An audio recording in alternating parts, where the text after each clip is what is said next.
Make your days count and not count your days. This is my guest's favorite quote, and you will soon know why. My guest today found a reason to start her business because of her son who suffers from a rare disease.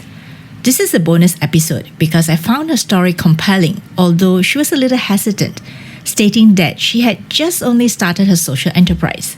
And that's why bonus episodes are interesting. The Asian women I feature in my bonus episodes are women who don't necessarily fit the mold of a typical Asian woman in business, but they still have a story that we can learn from. Hello and welcome to Season 4 of the Womenpreneur Asia podcast, and I'm your host, Krista Gun. I'm also an entrepreneur, author, marketer, storyteller, and connector. Each season, I feature Asian women entrepreneurs who are open enough to talk about their businesses and lives. I do this because I believe it is time that Asian women have a platform for their voices to be heard. Join me as I uncover diverse experiences, knowledge, and wisdom that will help you strategize and grow your own business, no matter where you are or what stage you are at now. These are real conversations with everyday women in business across Asia. This episode is brought to you by my company, Redbox Studio. Here's one thing that I hope you can do for me. Do subscribe to the podcast on your favorite podcast player. It could be on Spotify, Apple Podcasts, or wherever. Subscribing lets you get the episode when it is published. Today's episode is with a social enterprise entrepreneur from Malaysia, Yap Sook Yee. Sook Yee is the co-founder of Frienden Arts and WeCareJourney. Her association, WeCareJourney, helps parents and caregivers with children who are born with Spinal Muscular Atrophy, or SMA for short. She started her social enterprise, Frienden Arts, to sell the art and art merchandise that her two sons, Jaden and Branden, create. Treatments for the two boys are expensive, and Sook Yee and her husband wanted to use their boys' art and art products as a way to fund the treatments. As we get deeper into the conversation, you will hear about how she markets her social enterprise and association using the creativity and competencies that she had acquired in the corporate world. She also speaks about debt, gratitude, purpose, dreams, and being mentally strong. This is an episode I'm sure you'll enjoy. Let's get started. Welcome to Womenpreneur Asia, Sook Yee. Hi, Krista. Thank you for having me. So, before we get started, I wanted to talk about something which I found out about you. Mm-hmm. So you received a Parenthood Magazine's Mother of the Year award in 2020. So you were nominated by your friend for being an inspiring mother with an inspiring story. So what was this all about? Can you tell us? Okay, I was so surprised, right? When I received the call from Parenthood, Theresa, the editor, she said, you have an award. I said, what kind of award? Your friend nominated you for something. I said, what is that? And she told me that she nominated you as one of the candidates for Parenthood. So I thought that, okay, I'll take a look at it. I didn't know I actually received the award. And when I saw the email, then I realized, actually, I'm the recipient. I'm not just a candidate. So my friend Meili, she has known me for a few years, and she knew me from the work that I do for the NGO that we run. And so she nominated me for that award, and being a mother to a special needs child, and running the NGO together with my husband. Yes. Your friend must really admire and salute your tenacity and perseverance and all the good stuff that goes into being Mother of the Year. Well, I always tell people, being a mother is not an easy job. And I want to share this award with all the mothers out there, and especially mothers who have special needs children. And the struggle is real. And it's very different. Because I had an elder child before I had Branden, who has spinal muscular atrophy. So, the motherhood is very different when you have a special needs child, and needs and demands from being a mother to special needs children is totally, it can throw you out of, the real perspective of being a mother. So you do a couple of things. So let's start with the one that you're most familiar with, which is, I think, your association, the one you started. Could you talk a little bit about that, how that came to be? So in 2011, my younger son was diagnosed with spinal muscular atrophy, and he was 1 year old at that time. So SMA, in short, it's a rare disease, and this rare disease happens to 1 in 10,000 kids. In Malaysia, the statistics is it's estimated that every week there is one child that's born. And how it happens is through genetics. It's a genetic condition where my husband and I are the carrier of this genetic condition, SMA. And 1 in 50 is a carrier. And by faith, or you want to believe it or not, the husband and wife meet, and with every pregnancy, there's 25% chance of your child being affected, 25% chance that a child is not affected, and 50% chances that your child is a carrier. So my eldest son is perfectly fine. He was 3 years old when Branden was born. So for the last 3 years, I've been a typical mother, until when Branden was born. A year later, we noticed that he wasn't achieving any of the milestones. He was hypotonia, which means he can't really move his hands and legs and all that. And we noticed this was really very different from my eldest son. And he was diagnosed with SMA. He was only 1 year old, and my doctor told us that children born with this type of condition live to only 2 years old, which is still true in Malaysia, although it may not be true in other countries that has already treatment. And, first time you have so much hope, and your child just passed 1 year old, and you told me he only has 1 more year to live. That threw my husband and I totally out of, into the darkness and into the woods, don't know what to do. And we reached out to families. There were really none in Malaysia that we knew of. We tried to search. All the information that we have was only from USA, and we found a family in Singapore. But in Malaysia, we took months to find another one. And when we found that family, it was like, I totally cried myself out during the conversation. I found another family who know what I'm going through. And for myself, I have someone who I can look up to see this family, to get hope. And fast forward down the road, 2016, my husband and I decided that we need to start an NGO, because in USA, there's already a treatment that's approved for this condition. It's life-changing. It's not a cure. It's life-changing. And we think that that's very important to have it in Malaysia. We wanted to create more awareness for SMA, and my husband and I, we started the NGO to support the families and patients in Malaysia, to improve the standards of care in Malaysia for SMA, and also at the end purpose is to really get this treatment into Malaysia. So now in 2022, we already have 2 treatments who is funded by pharma, and one is through compassionate use.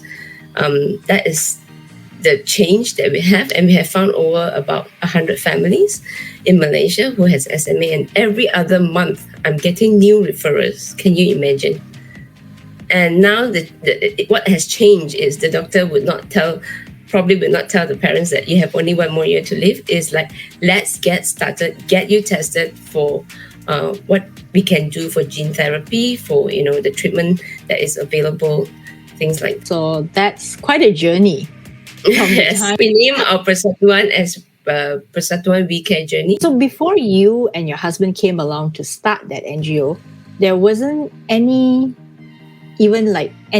out there in Malaysia for children with SMA. Not with SMA, but then there was another association called Malaysian Rare Disease, MRDS, Malaysia Rare Disease Society. So that is, they cover all the rare diseases.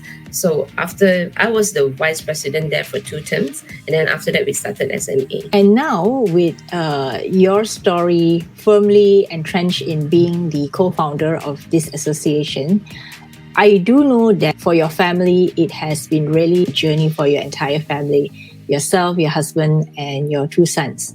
Mm-hmm. And all these years that you have found other families who also have children having that same SMA, right? Call it SMA.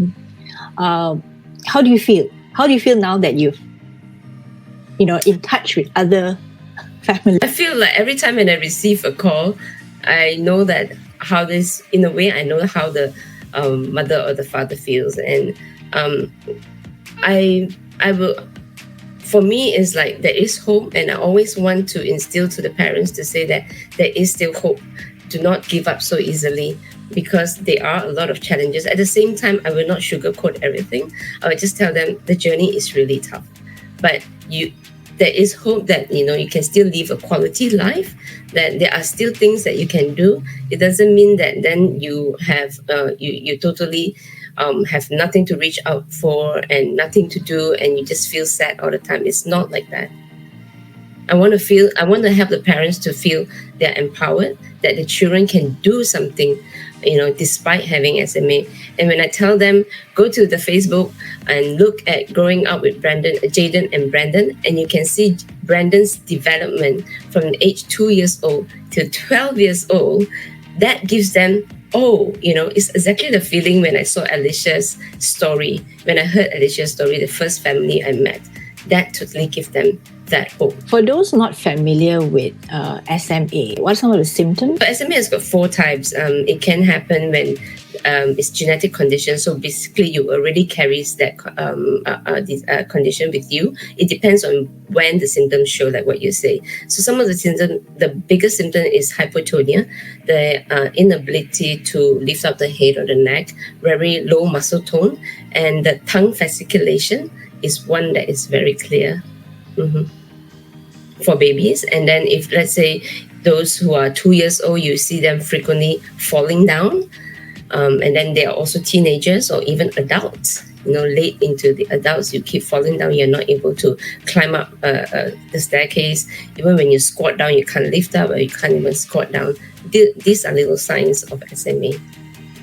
But it's very apparent in babies. And how does the caregiver or the parent help with the children with SMA? Depends on the severity of the condition. So it depends on what type of SMA you get. For babies who are severe type 1, you need 24/7 care. Basically, we are their hands and legs to do everything. Because of their weakness in terms of their hands, they obviously will be tied to a wheelchair.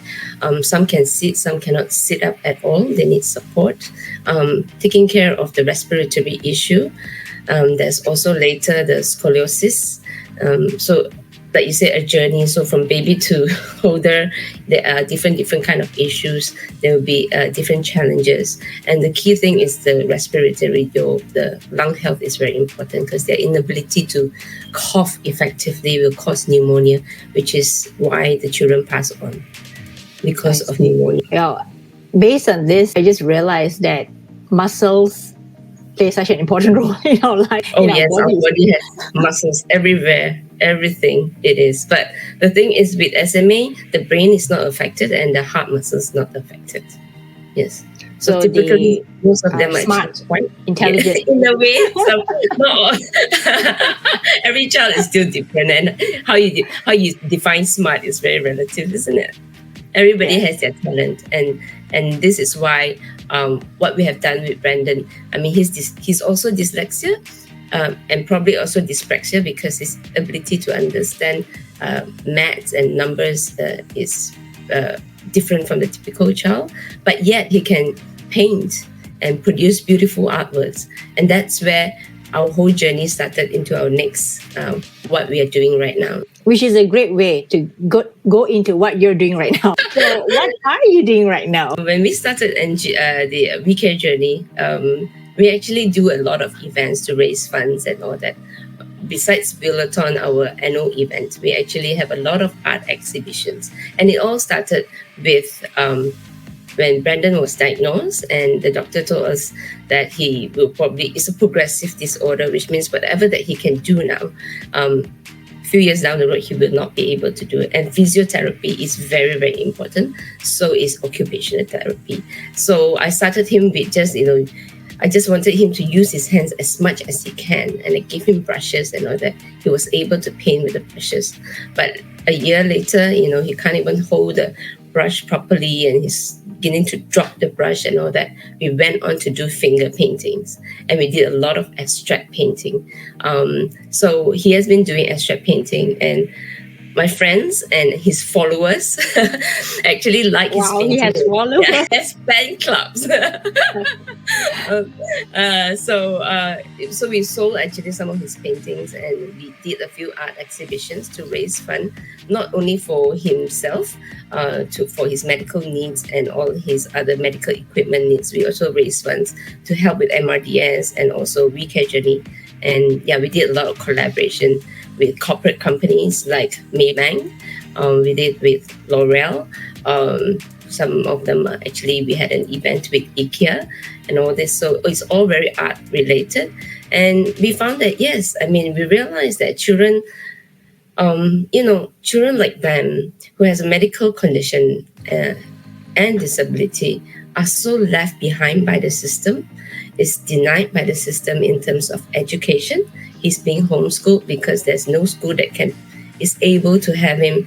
Not only having a simple RAM, they can do that, that's hardware, but the software in terms of how to teach kids like him who can't even hold a pencil, who can't even flip the books. They can't even have caregivers in the classroom with them during the whole schooling hours and all that. So we decided that we were going to homeschool him. So these are, the situation in such a way that education-wise and with that treatment, the cost of the treatment is high. And for Branden, the medical treatment for him and his other friends is still not reimbursed, although he has compassionate use for the pharma, but it's not forever. We still need the government to come in and help us, or at least fund the treatment to be able to keep these children alive. And that is why we find that the system is lacking and they have been denied the rights. So we can you imagine the future of this child not going to school, not being able to, continue to can't afford to live. What are they going to do when they become adults, when they reach adulthood? Who is going to employ them? So my husband and I, we created a platform which is called Frienden Arts. It's a platform to market and sell art products that is developed by children who are left behind due to their medical condition and disability. How long have you started this business? It's a social enterprise? Right? Yes, it is a social enterprise. We started in the planning. Everything started in during the pandemic and all that. We had this idea. We were looking at referring at all this e-commerce and what we can do. We were lucky. We actually managed to get 2 interns to come in and help us. And we launched the business Frienden Arts in 2021 in November. And this is only not just for Branden, but also for Jaden. And to tell you more, my son, eldest son, Jaden, was also diagnosed with a rare disease in 2020. So not only Branden, who has a rare disease, my eldest son also has a rare disease and also needs another treatment, which is called growth hormone therapy. That is also very costly every month. And both of them also likes to paint. And if you see the painting behind me, that's done by him digitally. So that is the work that we actually produce and we sell that in art prints. So we started that in November 2021. How has that been for you and of course your family, starting this entire new thing after you're still involved with the association, right? Yes. and you're starting another one. Not another association, but another kind of social enterprise. Social enterprise. So really, there are 2 things, right, yes, that you're doing right now. Yeah. The Persatuan still we are managing it, and we are still doing it full time. Frienden Arts is also something that we would like to take it to another stage. When we first started, it was really difficult. It still is right now because it's really my husband and I, my sister Perchu, and 2 more interns who are really doing it. Can you imagine? We have to take our own pictures, do the production, take your own pictures, look for suppliers who we can work with. And because I want to print it on a very special kind of paper to make sure that to show that the art has got very unique features, which is the strokes and all with Branden's fingers and all that is very unique. So I want it to be a really good quality paper to be able to bring out that uniqueness. And we have to search for suppliers, and we have suppliers who didn't make it. We tried a few things. We have to wrap, we do delivery, and we have to send it overseas. That is the toughest one. With the cost of delivery overseas, that is one of the challenges.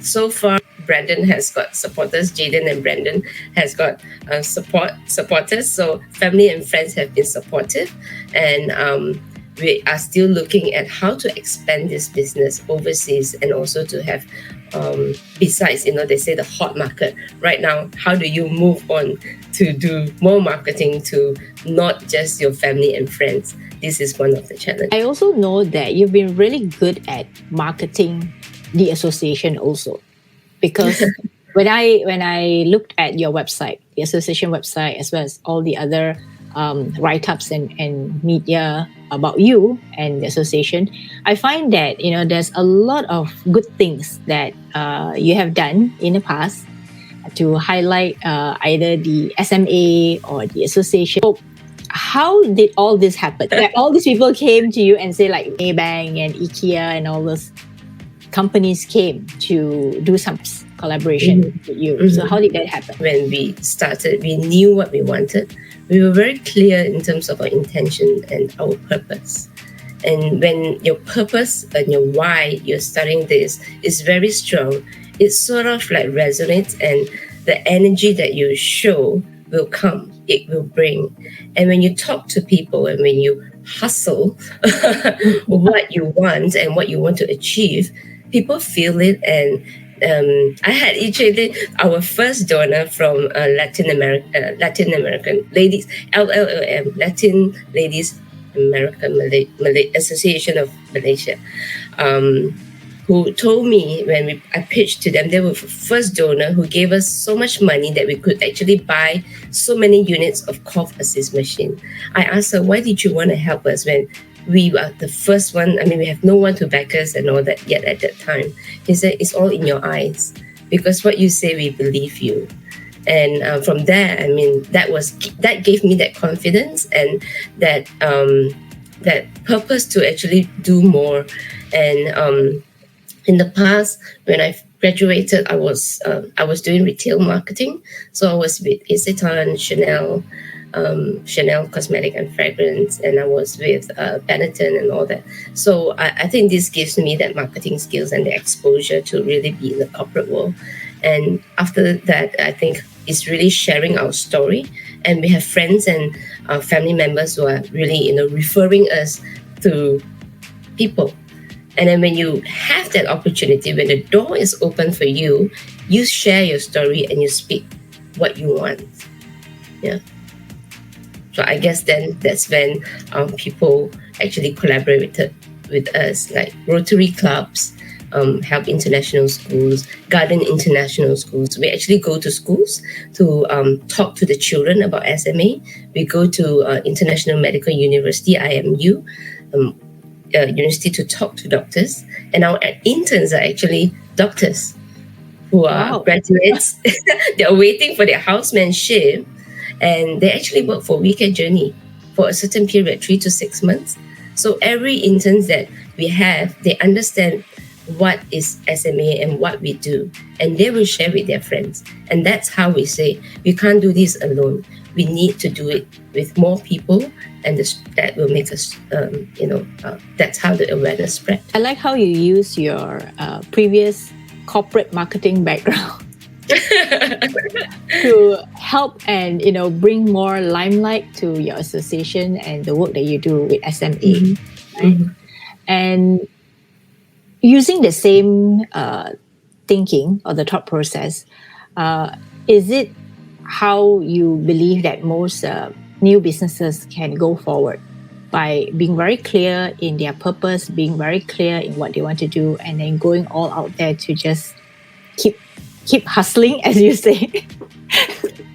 Keep marketing it. I think I also learned from businesses. There's nowadays with the pandemic and all that, things change so fast.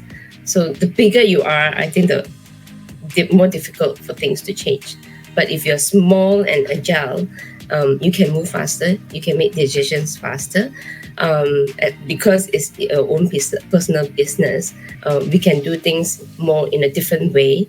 But what you say is to have, for me, with a corporate background and what my husband has in the corporate background, especially in IT and finance and also law, we are in a way that's good partnership.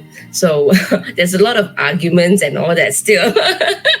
Agree to disagree, but as long as our intention and the purpose is clear, we will not move. We will not give up so easily. So now that we've talked about the association, we've talked about Frienden Arts, let's talk about Sook Yee. What were you like when you were growing up? And where did you grow up in? What was I like? I was just like a typical girl, I grew up in Salak South. If you have heard of this little village in Kuala Lumpur, and it's Chinese and people, the taxi driver won't even go into that place. If you, those times you just wave a taxi and you just tell them I want to go to Salak South village. Then they go, oh no, we are not going there. Notorious place, right? You go in, you don't know whether you be marked or not. So that's where we grew up. But then my mom parents actually sent us to a school in St. Mary's in town, and we were the only girls there because I come from a family of 4 girls and 1 boy. So 3 of us, my 2 elder sisters, actually go to St. Mary's, and we were the only one who actually go to that school. And that school gave us the opportunity that, hey, it's just not like what we see in that village.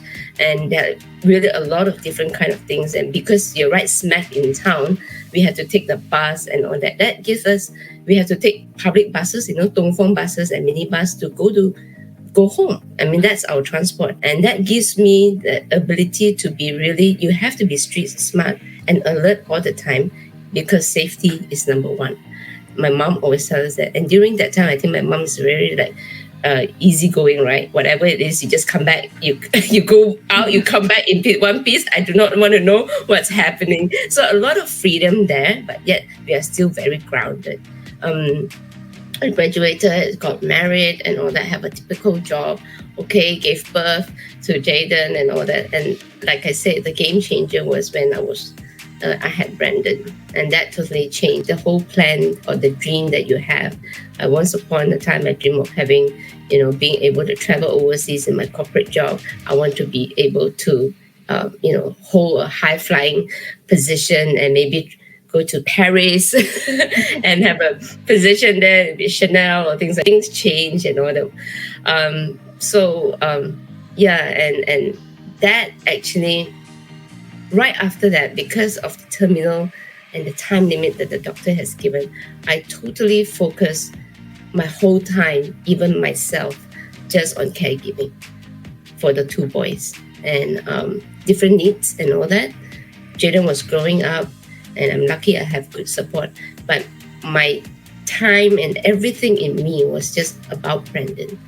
And in a way, I lost what I really had the dream of. You asked me, what was it like growing up? What dreams did you have?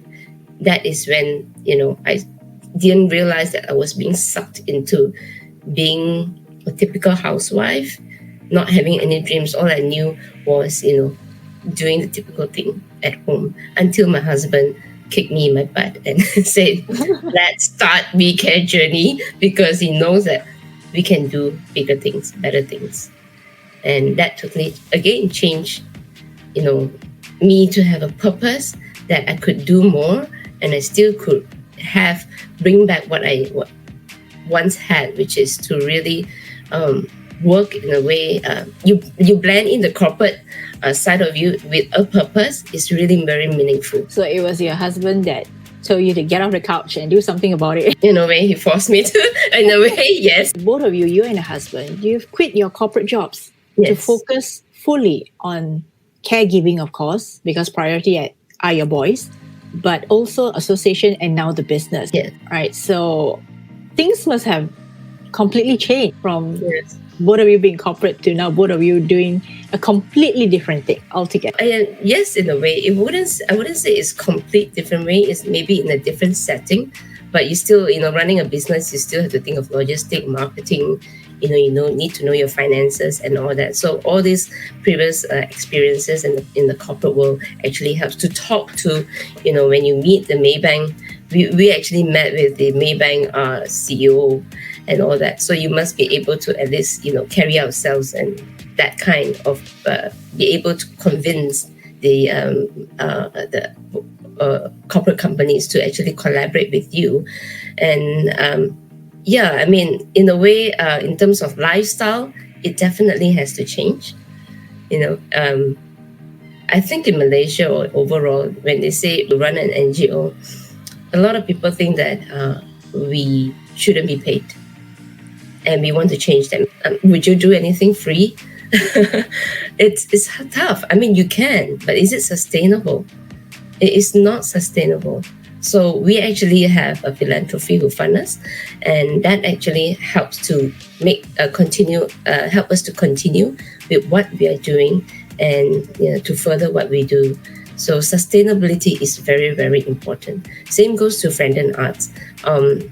Beginning when we start, it's very, very difficult. But how do we sustain moving forward is where we need to have more plans in future, or starting from now, we have to be clearer in terms of how we're going to expand that business. It's great that you brought up the issue of people think people who run associations always do it pro bono, right? It's a volunteer job and all that. Yeah, it is a volunteer job. Then you will see a lot of NGOs, because of the time, all of us have there's one thing that's very fair. All of us have 24 hours, right? There's nothing, no one has more, no one has less. It's how you utilize the time.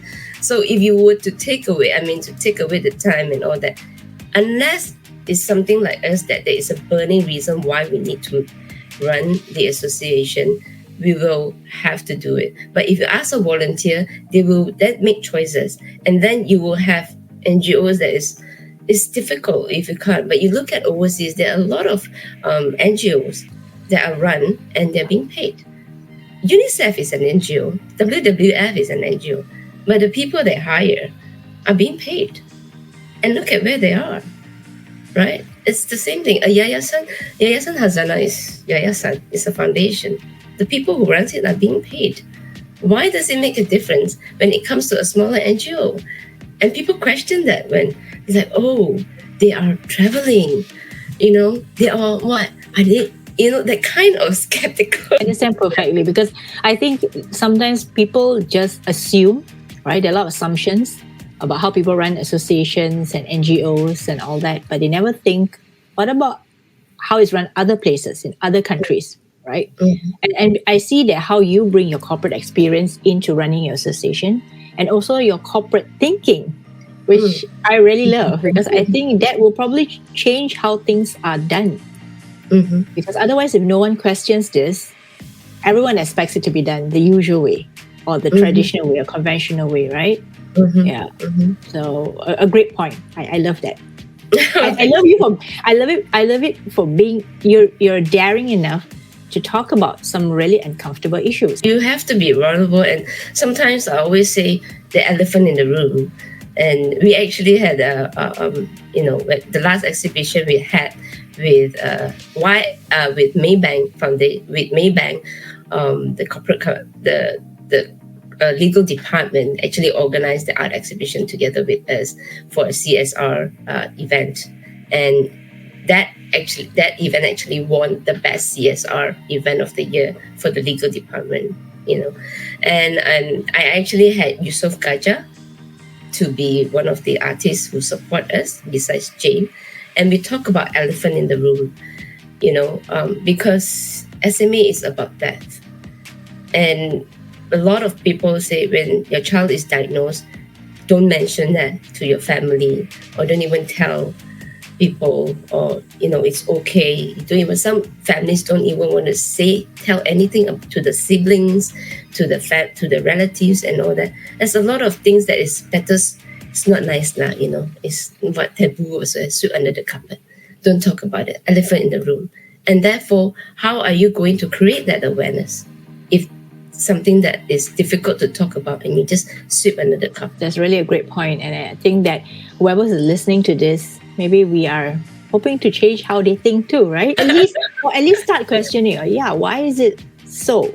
And can it be better? I think at the end of it is we're asking this question, can it be better for everyone? So thank you for bringing that up, because in last year, we were asked to send a video by Rare Disease International to create, to actually be part of the movement to have United Nations to adopt the resolution for people living with rare disease in the world.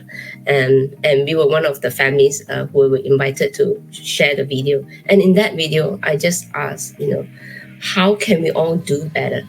How can all the stakeholders come together and just ask this question? How can we do better for the people living with rare disease in the world? Yeah. And it's just to start a conversation, to start us thinking. Now, this is a great time to ask you this question. If you could turn back the clock and knowing what you know now, what would you tell a younger version of you? Me. About life, about, this journey that you've had. Do whatever you want before you get married or have kids. Which includes traveling. No, I mean, on a serious note, I think I look at it, okay, it's called DAP or DAP. First, have a dream. I would tell this younger Sook Yee, you got to have a dream where you want to be. Maybe give yourself a decade, and 30 years, 40 years, what is it? Envision that.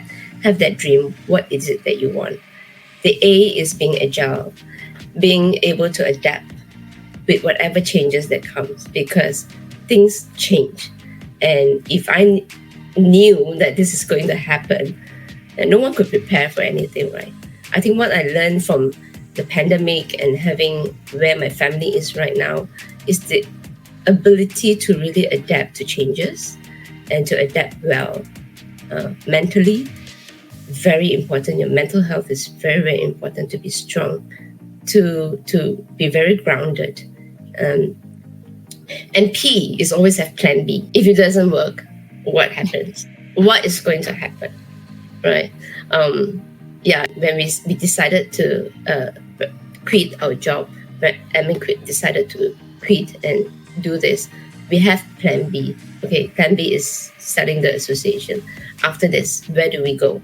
After the association, it's not sustainable if we only depend on donations, on crowdfunding. It's not going to work, because to sustain the medical needs of our children, and which is denied by insurance and by the systems in the country, we have to look for ways to help them to support their medical treatment, their medical needs. What is plan B? And if this plan B fails, you have to have plan C, plan D, at least in place. To at least think about it. Like you said, what can we do better? How can we do better? That's all. The DAP. Interestingly, I've been looking at your website. You and your husband have come up with a number of acronyms. Oh yeah, it started all from admin consultation. He's a consultant in that by all this while, so he always speaks in acronyms. So sometimes he has so many acronyms that's like, okay, what was it? Yeah, I think that gives us that structure to remember what it is to make it easier. On your website, you have this I saw two, I think, very cute characters, Bib and Joe. Joe and Bib. Joe and Bib. Okay. So how did that come about? So Joe and Bib is developed by the agency called BNBC, and our friend Craig actually crafted that name for us, Joe and Bib. So we say it's Jaden and Branden, but we didn't want to make it like Jaden and Branden. So Joe and Bib is easy. So Bib is a person who needs help, like Branden, who needs help in everything. Joe is the one that is helped. So we wanted to advocate that helping people is happy. And if you notice that Bib actually doesn't have any mouth or lip. So that is actually for the child to be able to share their emotions. Whenever you feel angry, sad or happy, it's okay. There is no expression to show that it's happy. But on Joe, there is a happy smile. So when you always help people, you will be very happy. It's that simple message. And the soft toy that we created is we actually sell that soft toy through WeCareJourney. and it's actually made by moms of in the refugee camp. So you actually tie it together very nicely. As we always like to work with partners, like to work with people, we always collaborate and we look for other partners who are in the same wavelength or same purpose like us. Yeah. So now that we're talking about your association, your business, what about yourself? Because just now you mentioned something about your DAP, right? The agile. The first D was the D. Dream. Have a dream. A is for agile, right? P is for plan B. And how about yourself? Because I know you've been taking care of your family. How do you keep yourself strong? How do you keep yourself mentally and physically agile? Sometimes when we have no choice, I'm that kind of person who just, sometimes my husband say you're like a bull, you just do. And for me, I think having gratitude, really. What Branden has taught me is really gratitude. I didn't realize that even being able to eat or swallow will be something that we actually take for granted. Breathing, we take for granted. Breathing is the life, right? If you stop breathing, you don't live. So much things. I mean, we tend to forget that what we have right now may be gone. And when you see your child slowly losing what you have, you just make every day more important, the time that you have with them. And sort of that actually makes me realize that every day is a gift, because when the doctor tells you that you only have 1 more year to live, you would actually cherish every single time that you have. For example, like a cancer patient, I'm sure you have heard of a lot of research where they ask the person on the deathbed, what would they have done differently? What would they have done better if you were to, like you asked me that question, you know, if you're given that one, you would actually reflect and you would do things differently. And we're lucky that 10 years ago, we were given that chance to really look at our life, Edmund and I, and be a better parent, be a better husband and wife, be a better daughter and son, and really cherish what we have and our friends, our relatives. Yeah, I think that's how I keep myself there. And I must say it's mentally very tiring sometimes to remain strong. I always tell people, sometimes we have no choice, but we have to be strong for our children. But we try not to be, I mean, like you said, be vulnerable. When we're down, admit it, say we're down. For Edmund and I, we actually take roles. We take turns. Sometimes when I'm low, he is on the high. Okay, then you do more. Sometimes the other way around. So we support each other. The spouse relationship in parenting a child with special needs is very, very important. You need that kind of support. And therefore, I really salute single parent. I really understand how to do it alone. It's really, really tough.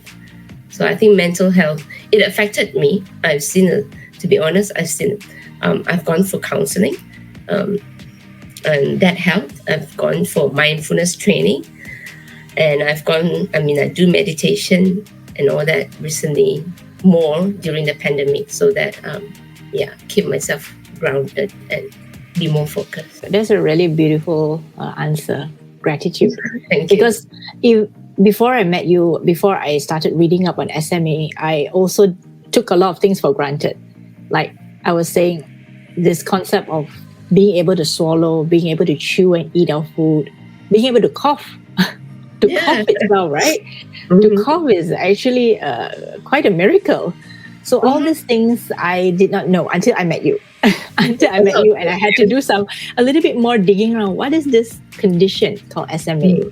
And it also gave me a greater appreciation of what some of us always take this body for granted. This body, what we can do with the body, all for granted. Yeah. And also for parents when they say, oh, the kid is so naughty, running around and this and not doing it. It's like, I say a lot of kids would wish that they could run around, and a lot of parents would wish that. Yeah. So appreciate that. And what about yourself? What are you no longer afraid of? I mean, after all these years and the journey and then all of the tough stuff, right? A lot of the tough times. I mean, you've gone done so many things. But what are you no longer afraid of now? What am I no longer afraid of? I'm still afraid of a lot of things. I'm afraid of I don't have enough time to do what I want to do, really. I mean, in fact, today, I just reflected on there's so much things that I want to do. The time, and to really make better use of the time. Every year that passes is 1 year past. How long are we going to, delay, to not procrastinate? And I tend to do that. I procrastinate thinking that, although I said that, we appreciate the time more and more, sometimes that gives us we take our time like, okay, don't aim for too much. Don't aim too big and all that. But, we are all capable of doing so much things. We have a lot of potential. But if we tell ourselves that, okay, nowadays people say, it's okay, YOLO, don't do so much, you never know.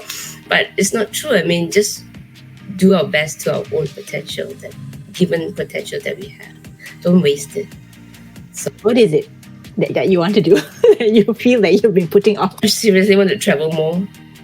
Like I say, if you having children, I mean, like you're married and getting children, that actually, I want to really see the world, go out there. When you look at Facebook and all your friends are like, wow, traveling and all that, you wish you can have that kind of freedom to just go out there and travel freely. And, What about the craziest thing you've ever done? I don't do crazy stuff. I'm always like, since young, I'm always like, okay, you must be a good girl and all that. So I've always been a very good girl. I don't know, craziest thing off the head. Oh, okay. This is going to public, right? I was so drunk. That's how I met my husband. I was so drunk in Penang, actually. Really? Yeah, he's from KL, but he was working in Dell. And I see. Therefore, and I met him there through a friend, and that was the first time I met him, and I was throwing myself out, being so drunk, and yeah. And other than that, craziest thing, I'm so boring, right? I can't think of anything right now. But if you talk about the latest thing, is I'm a cat phobia. I'm totally afraid of cats. I would jump if I see a cat come near me. But can you imagine? I think last month we adopted a cat because the cat walked into the house and towards me, and she just wouldn't leave. And somehow or other, I was able to take her in, and now I can actually touch her and carry her. That is the craziest thing until now, that I cannot believe that I can overcome that fear of cat. And that is something that you say, is there anything else that I'm afraid of? I think I'm not afraid of cats anymore. That is really empowering. And then you ask yourself, why was I so afraid of them? It's about me having this mindset that they're dirty and the fur and all that.